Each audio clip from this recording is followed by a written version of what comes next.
in this video lecture the factors affecting the plasma membrane fluidity. Okay, previous video lecture में हमने face transition देखा था, तो उससे आपको ये समझ में आया है कि प्लाज्मा मेम्ब्रेन जो है उसके अंदर कोई एक ही पर्टिकुलर टेम्परेचर ही उसकी फ्लूइडिटी को असर नहीं करता, लेकिन various types of factors which are associating the fluidity of the plasma membrane. Okay, so now we are talking about that one by one factors. First of all, the types of phospholipids and glycolipids. कौन से phospholipids और glycolipids present है उस पर भी depend करेगा.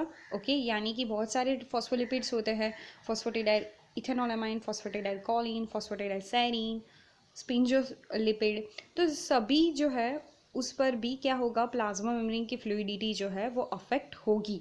Okay, second thing is that fatty acid chain length.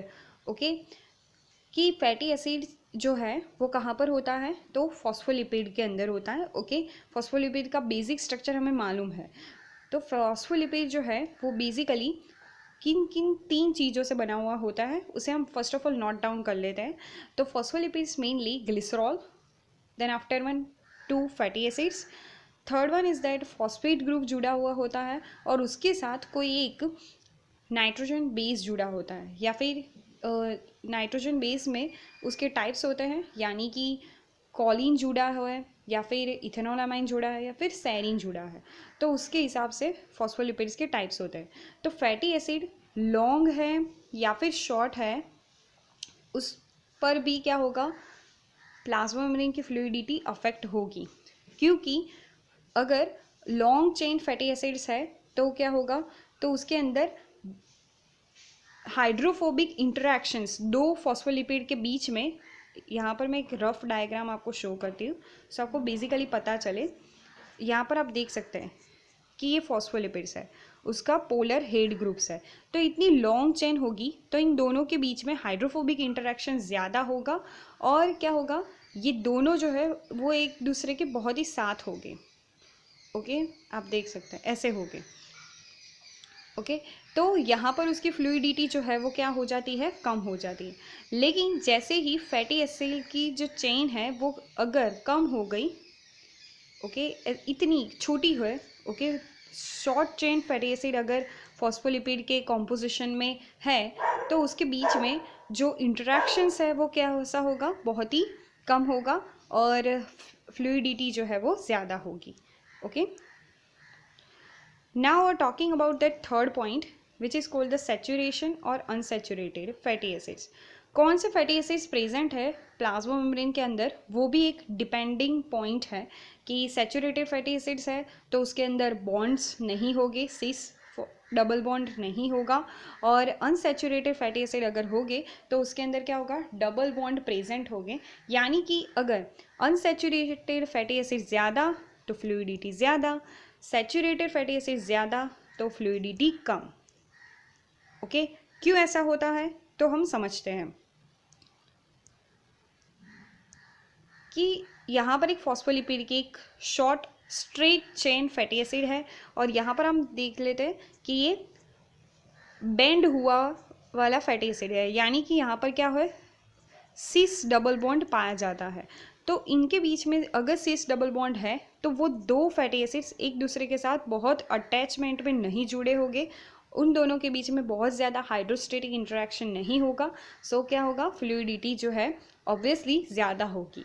Okay, इसीलिए तो कहा जाता है कि जो पोलर एनिमल्स हैं, जो ज़्यादातर नॉर्थ पोल में जहाँ पर रहते हैं, उन लोगों में, उन एनिमल्स के अंदर जो सैचुरेटेड यानी कि अनसैचुरेटेड फैटी एसिड का जो कॉन्सेंट्रेशन है वो ज़्यादा है, क्योंकि उनकी प्लाज्मा मेम्ब्रेन की फ्लूइडिटी क्या करनी होगी, हमें मेंटेन करनी होगी.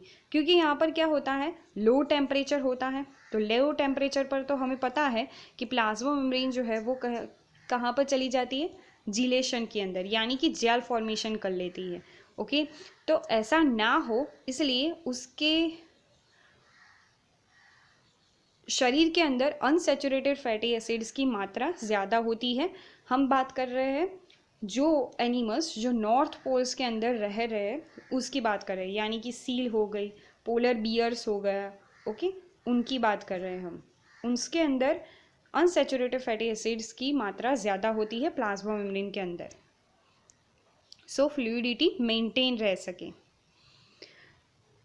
नाउ फोर्थ पॉइंट ये है कि degree of unsaturation of fatty acid chain, okay, कितनी मात्रा में अनसेचुरेशन है फैटी एसिड का, वो भी एक डिपेंडेंट पॉइंट है फ्लूइडिटी पर, okay. Fifth one is that configuration of double bond in fatty acids, okay, configuration कैसा है डबल बॉन्ड्स का, सीस या फिर ट्रांस है, वो भी क्या करेगा, फ्लूइडिटी को इंक्रीज करेगा या फिर डिक्रीज करेगा। And the last point of the factors is a cholesterol, okay, amount of cholesterol, it is a basic important factor to maintain the plasma membrane fluidity. Because of that, cholesterol maintain the structure of the plasma membrane, okay, and we know about that cholesterol is an animal sterol, okay, only found in that animal cells, not found in the plant cells.